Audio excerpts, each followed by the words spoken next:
Buen día a todos y a todas. Nosotros vamos a explicar un poco sobre lo que es el diagnóstico de procesos del capítulo 10 del libro de Darío Rodríguez. Nosotros somos el equipo número 6 que está conformado por Cristian Cáceres, Giancarlos Ávila, Lizzy Matamoros, Chelsea Marroquín y su servidor Mauricio Padilla. Ok, como objetivos, pues, definir el concepto de poder según Weber y el nuevo concepto de poder utilizado en la actualidad. También conocer las características del poder en las organizaciones y también conocer las técnicas utilizadas para evaluar el poder. Ok, hablaremos lo que son las organizaciones. Una organización es un devenir. Los principales fenómenos que tienen lugar dentro de ella son de carácter procesual. Toda organización es extremadamente dinámica. Sus elementos son decisiones y las decisiones son sucesos atados al tiempo, manera que el mismo momento en que surgen comienzan a desvanecerse para dejar paso a nuevas decisiones que, conectándose con las decisiones precedentes, permiten la autopoiesis organizacional en un proceso circular y recursivo constante. Esto dura todo lo que dura la organización como un sistema. Por la razón precedente, aunque los estudios diagnósticos y de clima y cultura pueden dejar la impresión de que se trata de un sistema estable, es conveniente tener presente que lo único que se mantiene constante es la identidad del sistema organizacional, su característica autopoética, su organización, para usar la terminología de Maturana. Tanto el clima como la cultura organizacional son por consiguiente medidas de un devenir. Son ellos mismos fenómenos cambiantes que tratan de delimitar lo propio de la organización frente a lo que no pertenece a ella y por lo tanto de caracterizar a la organización en términos de su diferencia con respecto al entorno. El diagnóstico organizacional, en consecuencia, es un diagnóstico de procesos. Buenas noches. Mi nombre es Cristian Cáceres y les voy a hablar sobre el concepto de poder. Bueno, para empezar, el concepto de poder, según Max Weber, quien es el padre del estudio organizacional, dice que el poder es la capacidad de conseguir que otra persona haga algo aún en contra de su voluntad. Bien, para que tenga lugar el poder se necesitan al menos dos personas y que en consecuencia el poder es de naturaleza relacional. Durante largo tiempo se tendió a rectificar el concepto dándole una categoría de objeto independiente como si fuera una característica que se podía poseer o no. En la actualidad se ha recuperado la conceptualización del poder como un fenómeno que solo puede tener lugar en una relación. El poder mismo es una relación entre el menos dos individuos. No puede pensarse que una persona aislada tenga poder en su soledad. Según Luhmann, el poder es un medio generalizado de comunicación. Tiene lugar en una situación en que dos personas que disponen de diversas alternativas de acción interactúan. Una de ellas intenta transmitir a la otra una propia selección para la alternativa de estas últimas. El poder como medio generalizado de comunicación hace más probable que la segunda persona acepte que la primera le imponga su selección para sus propias alternativas. Se habla de poder organizacional para hacer la referencia al poder que la organización ejerce al tratar de conseguir que los miembros de ella se mantengan en las tareas organizacionales cumpliendo sus obligaciones de acuerdo a los estándares mínimos exigidos. El poder personal, por su parte, es el poder ejercido por la organización para lograr incentivar a los miembros a alcanzar el nivel superior de rendimiento. O sea, la diferencia entre estos dos, entre el poder personal y el organizacional, es que el personal, la empresa le da incentivos a las personas para que mejoren personalmente y así vayan escalando dentro de la empresa.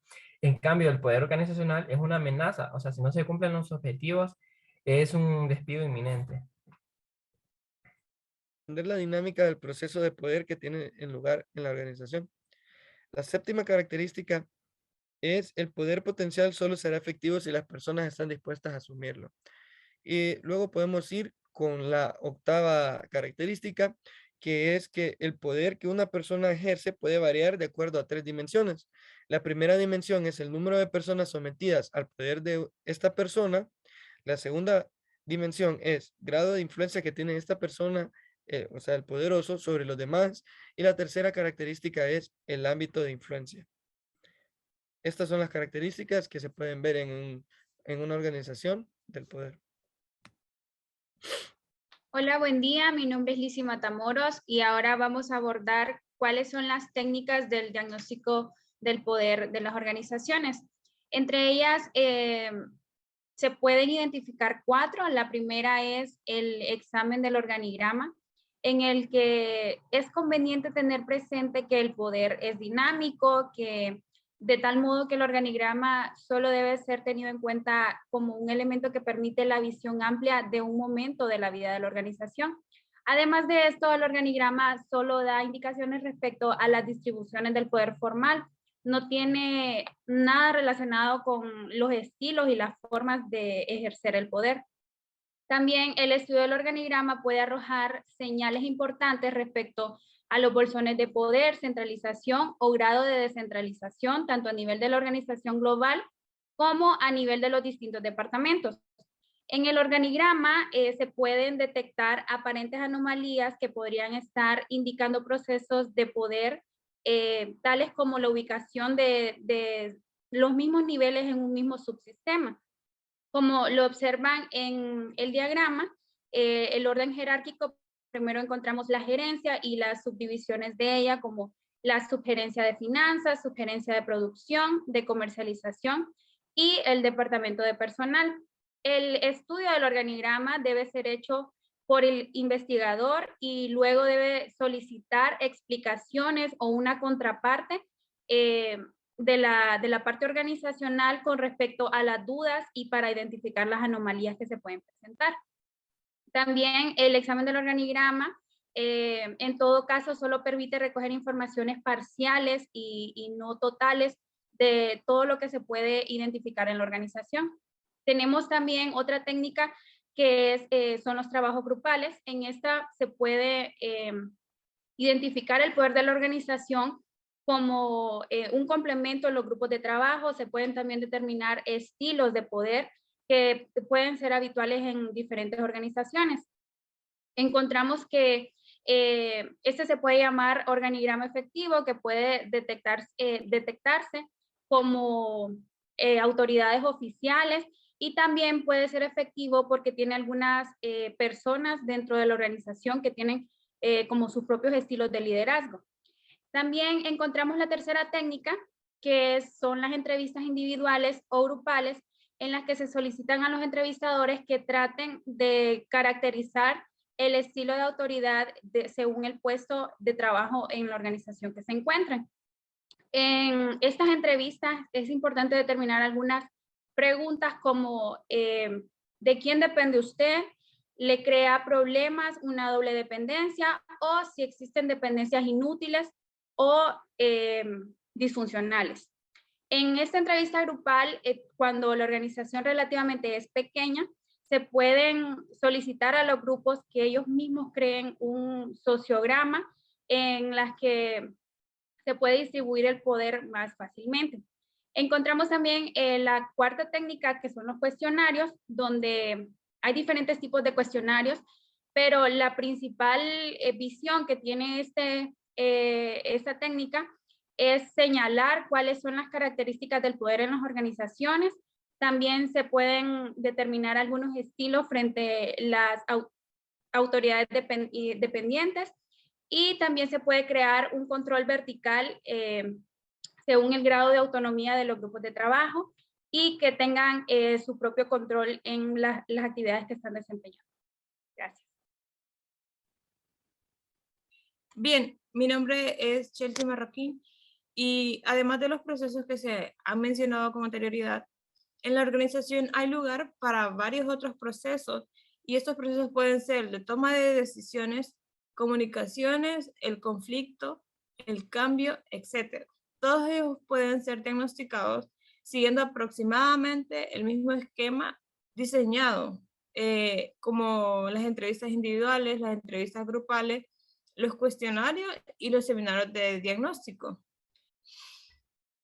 En las comunicaciones, cada uno de los procesos puede tener además técnicas más específicas de diagnóstico. Para este caso, por ejemplo, se puede seguir una determinada información para observar los canales utilizados, los puntos en que se detiene o se atasca, las posibles interferencias, las alteraciones que se puedan sufrir, etc. Además de esto, el estudio de diagnóstico de las comunicaciones debe considerar los medios utilizados habitualmente en la organización y se debe hacer un análisis. Estos medios pueden ser los diarios, las revistas, los circulares, boletines, etc. Se deben analizar tanto en términos de sus contenidos como en su forma y en el grado de receptividad y acogida que encuentran. En la toma de decisiones, además de lo ya señalado, interesa ubicar el nivel en que se toman las decisiones. Para esto es conveniente fijarse tanto en lo formalmente definido como en la percepción que tienen los distintos agentes acerca de su participación efectiva en el decidir de la organización. El mecanismo más habitual para diagnosticar la toma de decisiones son las entrevistas. En ellas se somete el entrevistado a preguntas concretas en torno al decidir y se toman decisiones que se hayan adoptado últimamente y a qué nivel lo han sido. En el conflicto, para el estudio de diagnóstico del conflicto, se hace muy necesario realizar un análisis histórico de conflictos que hayan tenido lugar en la organización. Las formas en que se han solucionado estos conflictos, las partes que ganaron, las partes que perdieron y los costos que estos conflictos representaron para las partes involucradas. Además de esto, se hace necesario detectar los conflictos latentes que pudieran estar presentes en la organización y que no han sido reconocidos. Las tensiones acumuladas de estas fuentes también deben ser develadas y de esta manera el estudio diagnóstico del conflicto puede ser de utilidad para la organización, puesto que le permite prevenir situaciones de difícil resolución que pudieran presentarse en el futuro. Esto ha sido todo de nuestra parte en el tema del diagnóstico de procesos. Muchas gracias.